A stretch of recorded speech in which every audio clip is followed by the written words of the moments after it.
Welcome to my channel. आज हम James Allen की book that is as a man thinketh book के 5वें अध्याय के बारे में जानेंगे। As a man thinketh book का 5वां अध्याय है कि उपलब्धि में विचारिक घटक।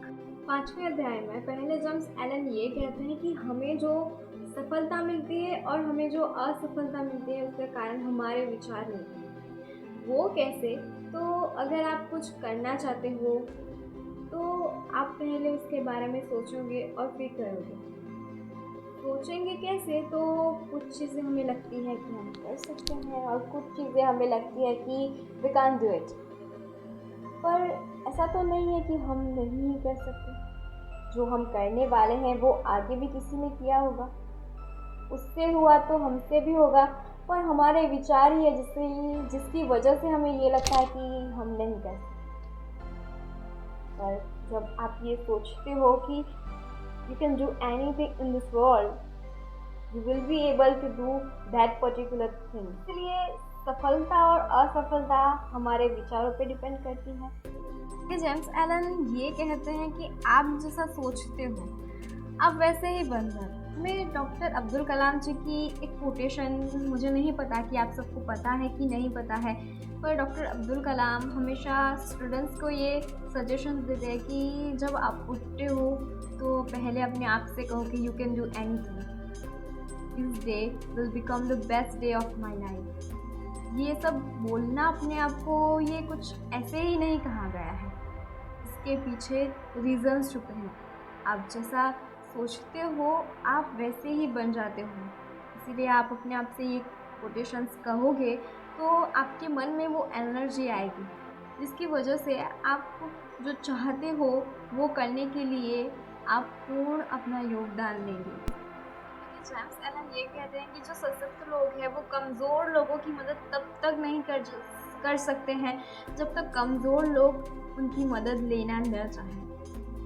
अगर आपका कोई फ्रेंड है वो रॉन्ग साइड पर जा रहा है, आप उसे समझाओगे, पर वो तब तक समझेगा जब तक उसे अंदर से नहीं आएगा कि माय फ्रेंड इज़ राइट। आगे जेम्स एलन ये कहते हैं कि हमें जीवन में सफलता पाने के लिए अपने आप को बहुत ही ज़्यादा भोग आसक्ति से भरने से बचाना होगा। वो कैसे?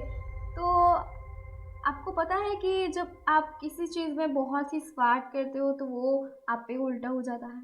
और मैं एक बिजनेसमैन का एग्जांपल दूँ, एक बिजनेसमैन है, वो अपने ट्रांजैक्शन हो रहे हैं उसमें तो वो नफ़ा कमाएगा ही, पर वो चाहता है, वो ऐसा चाहता है कि उसके यहाँ जो एम्प्लॉयज़ काम करते हैं उसे वो कम सैलरी देगा और उससे वो ज़्यादा कमाई करेगा। पर उसका ऐसा करने से क्या वो एक्चुअल में आगे बढ़ेगा क्या? अगर आप इस सिचुएशन की डीप में जाओ तो आपको पता चलेगा कि एक टाइम ऐसा आएगा जब उसके जो वर्कर्स हैं वो उसे उतना अच्छा काम नहीं देंगे जितना वो चाहता है, और अच्छा काम नहीं होगा तो उसकी ही मार्केट में इमेज ख़राब होगी। तो उससे क्या होगा? आप बहुत ही ज़्यादा स्वार्थ करोगे तो क्या होगा? आप असफल ही होने वाले हैं। आगे जेम्स एलन ये कहते हैं कि आप न तो अकेले कुछ करने में स्वतंत्र हो और ना ही अकेले खड़े रहने में स्वतंत्र हो। जेम्स एलन ने ऐसा क्यों कहा होगा? किसी को ऐसा लगता है कि वो अकेले ही जीवन में सक्सेस पा सकता है तो आगे बढ़ सकता है।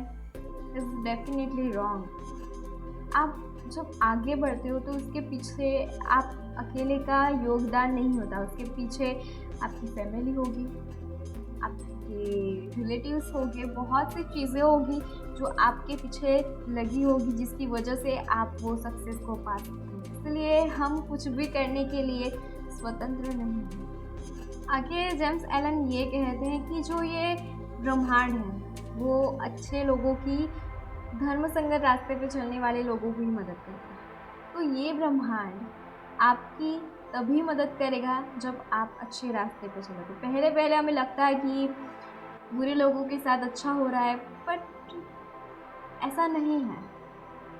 जो जैसा करेगा उसे वैसे ही मिलता है। हम जो कुछ भी पाते हैं, या फिर वो भौतिक जगत में हो, वो आध्यात्मिक जगत में हो, वो हमारे विचारों का ही परिणाम होता है। हम सोचते हैं जिसे हम कर्म करते हैं और कर्म से हमें सक्सेस मिलती है। ये 5th अध्याय था। आई होप आप सबको पसंद आया हो।